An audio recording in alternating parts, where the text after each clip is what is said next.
O caso de Alison Botha é um dos mais chocantes da história criminal da África do Sul e do mundo.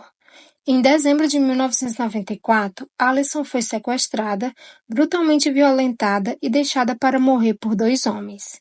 Mas essa história não termina aí. O seu final é surpreendente.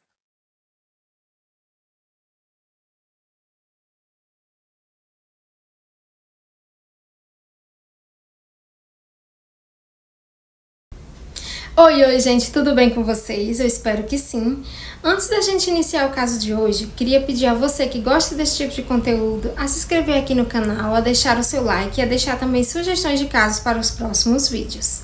Quero convidar você também a vir assistir aqui os outros vídeos do canal. Eu tenho uma playlist com casos criminais que já tem bastante vídeo. Então é isso, todos os recados dados, vamos ao caso de hoje. Alison Botha nasceu em 22 de setembro de 1967 em Port Elizabeth, na África do Sul. Depois da escola, ela estudou por um ano na antiga Port Elizabeth Técnico e então começou a trabalhar. Aos 21 anos, ela viajou para o exterior, onde ficou por 4 anos. E ao retornar para a África do Sul, ela assumiu um emprego como corretora de seguros, onde ela se identificou bastante. No dia 17 de dezembro de 1994, era um dia comum e Alison já estava com 27 anos. Ela havia saído com alguns amigos para a praia e de lá eles foram para a casa dela, para jogarem alguns jogos e comerem pizza. Depois de algumas horas, os amigos começaram a ir para suas casas, sobrando apenas uma amiga dela chamada Kim. Como já era muito tarde, a Alison se ofereceu para deixar essa amiga em casa e depois voltaria para seu apartamento. Por volta de 1 hora da manhã, já no dia 18, a Alison chega em seu apartamento. Ao chegar, ela nota que sua vaga de estacionamento estava ocupada. Então ela seguiu um pouco mais à frente e viu um local desocupado. Só que essa vaga ficava em um local bem escuro, pois ficava bem embaixo de uma grande árvore. Alison conta que nessa época ela era bem descuidada. Ela deixava as portas do seu carro destrancada. Após estacionar o seu carro, Alison se virou para o banco traseiro para pegar algumas coisas que ela havia deixado lá, como algumas roupas limpas e sua bolsa. Foi nesse momento que ela sentiu um mar quente entrar no carro e foi surpreendida por um homem alto, magro, loiro e armado com uma faca, que a forçou ir para o banco do passageiro. Nesse momento, Alison ficou sem reação, pois ela temia por sua vida. O homem diz que não vai fazer nada com ela, que ele só precisa do carro por 1 hora para fazer uma cobrança a um homem que devia dinheiro para ele. Ele também diz que o nome dele é Clinton. Alison implora diversas vezes que ele a deixe ali e diz a ele que ele poderia levar o seu carro, mas ele a leva mesmo assim. Ela diz que diversas vezes seu pensamento era pular do carro em movimento, mas ela estava tão nervosa que seu medo a deixou paralisada. O homem vai até o outro lado da cidade e pouco tempo depois ele parou para pegar seu amigo, chamado Tenus Kruger. Ela conta que depois que ele entrou no carro, ela sabia que algo ruim aconteceria com ela. Eles continuaram dirigindo até uma área isolada, fora da cidade, cheia de arbustos. E ao chegarem lá, eles deixam claro que vão abusar dela e perguntam se ela vai reagir. Como ela estava muito aterrorizada e temia por sua vida, ela responde que não. O que se seguiu foi um ato de extrema crueldade. Alison foi abusada repetidamente. Depois eles tentaram sufocá-la, mas não conseguiram. Então, irritados, eles começaram a esfaqueá-la diversas vezes na região do abdômen. Quando eles param, eles percebem uma reação involuntária do seu corpo. O seu músculo da perna se contrai e eles percebem que ela ainda estava com vida. Então, eles começam a esfaquear o seu pescoço diversas vezes. Alison conta que a única coisa que ela conseguia ver era um braço se movendo de um lado para o outro. e um som molhado. Esse som era sua carne sendo cortada. Ao todo, foram mais de 30 facadas no abdômen e no pescoço. Ela conta que nesse momento ela tentava entender o que estava acontecendo, mas que devido ao seu estado de quase inconsciência, ela não conseguia entender se era um sonho ou era real o que estava acontecendo.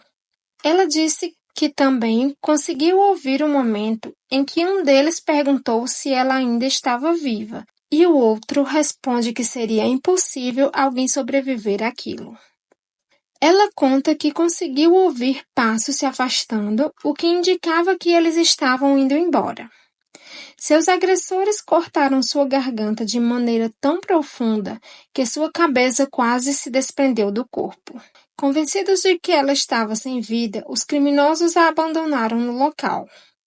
Alison conta que naquele momento ela foi tomada por uma força para lutar por sua vida, mas que sua respiração estava tão ofegante e então, com medo que seus agressores ouvissem, ela coloca sua mão em seu pescoço para tentar abafar o som, mas nesse momento seus dedos entraram na ferida que estava aberta. Ela diz que percebe então a gravidade de seus ferimentos e que começa a ficar com medo de não sobreviver. Nesse momento, ela escreve o nome dos agressores e o nome da mãe com "Eu te amo". O nome do primeiro agressor era Franz du Toit e não Clinton, como ele havia dito a ela. E o segundo era realmente Tenus Kruger. Eles já respondiam por outras agressões. Em um ato de pura determinação, Alison começa a se mover em direção à estrada para pedir ajuda. Nesse momento, ela percebe que seus ferimentos são muito graves. Ela disse que teve vontade de desistir, mas que alguma coisa dentro dela dizia que ela tinha que tentar, que a história dela não poderia terminar assim. Então, ela reúne todas as forças do seu corpo e tenta se levantar. Mas quando ela se levanta, ela percebe que sua cabeça começa a cair para trás e, ao mesmo tempo, algo com texturas viscosas começam a deslizar de seu abdômen. Alison notou suas roupas que estavam no chão.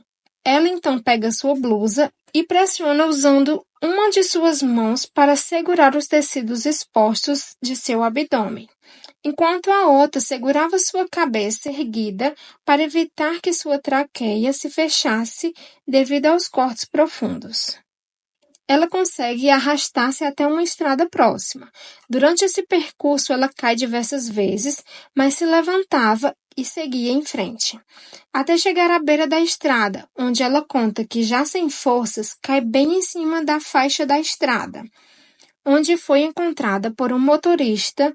Esse motorista ele era um estudante de veterinária, o que foi crucial para sua sobrevivência, pois ele conseguiu colocar para dentro sua glândula tireoide, que estava exposta, e a manteve consciente enquanto aguardavam a chegada da ambulância.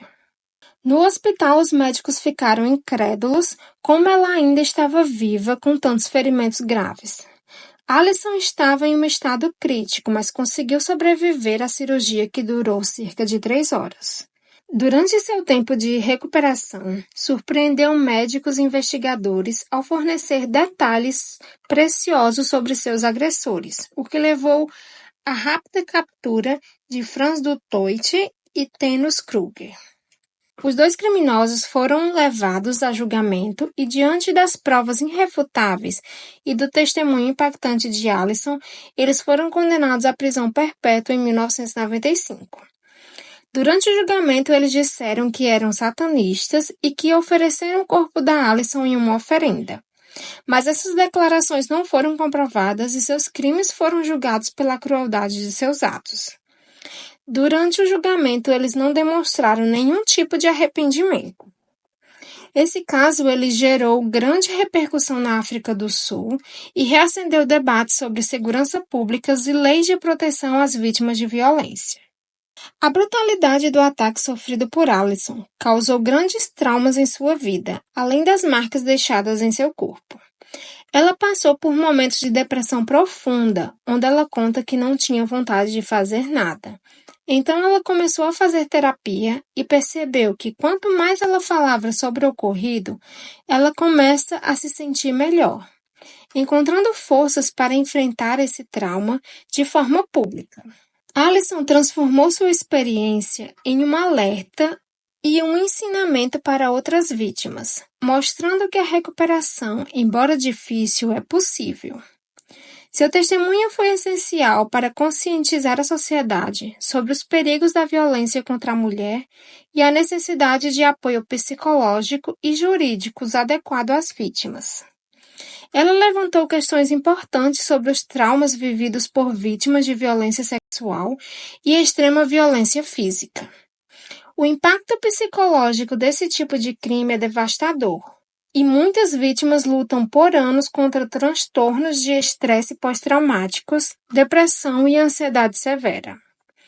Alison começou a viajar por diversos países contando sua história, dando voz a outras vítimas pelo país. Após sua recuperação, Alison se tornou palestrante motivacional e escritora. Ela também ganhou diversos prêmios. Ainda em 1995, ela foi homenageada em sua cidade natal como sua cidadã do ano. E em 1996, ela passou por algumas cirurgias para tentar recuperar seu abdômen e em fevereiro de 1997, ela se casa com um amigo que também havia passado por traumas psicológicos. Em 1998, ela escreve seu primeiro livro, I Have Life, narrando sua história de sobrevivência e resiliência, inspirando milhares de pessoas ao redor do mundo. Um ponto importante a ser destacado que Alison colocou em seu livro é como o corpo pode reagir em situações de ataque de abuso. Em alguns casos, o corpo reage com excitação. Essa é uma forma biológica do corpo se defender à dor e a sobreviver. Isso aconteceu com ela, mas ela conta que ficou com muito medo de expor isso no livro, pois as pessoas poderiam interpretar de forma errada. Mas a coautora do livro insistiu que ela colocasse essa parte, e para sua surpresa, depois do lançamento do livro, ela recebeu diversos relatos de outras vítimas que também tiveram essa reação e agradeceram por ela ter relatado essa parte no livro. Em 2002, ela lançou seu segundo livro. Em 2003, ela dá à luz a seu primeiro filho e o segundo filho nasce em 2006. Os nascimentos de seus filhos foi relatado com muito amor e ela disse que esse foi o maior presente e sua maior realização. Já em 2016, foi lançado o filme Alison, inspirado em sua história real. Voltando um pouquinho para 2015, ocorreu uma mudança nas leis de liberdade condicional sul-africanas, sugerindo a possibilidade de que os agressores de Alison pudessem ser soltos. Isso gerou indignação pública, especialmente porque o caso já era um marco na luta contra a violência de gênero no país. A pressão popular e legal impediu a soltura e ambos permaneceram presos. Até que em 2023, eles entraram com um pedido de liberdade condicional que foi concedido aos agressores. Mas em 2025, o ministro dos Serviços Correcionais cancelou a liberdade deles e eles foram detidos novamente e permanecem sob custódia. Atualmente, Alison está se recuperando de um aneurisma cerebral que causou uma perda temporária de sua fala, visão e memória de curto prazo. Ela passou por cirurgia e está fazendo fisioterapia. Então foi isso, gente. Esse foi o caso de hoje. Eu espero muito que vocês tenham gostado. Se você conhece alguma outra informação acerca desse caso que eu não mencionei aqui no vídeo, deixa aqui nos comentários. Quero convidar mais uma vez a você que gosta desse tipo de conteúdo a se inscrever aqui no canal e a deixar o seu like e também deixar sugestões de casos para os próximos vídeos. Então é isso, um grande beijo para vocês e tchau!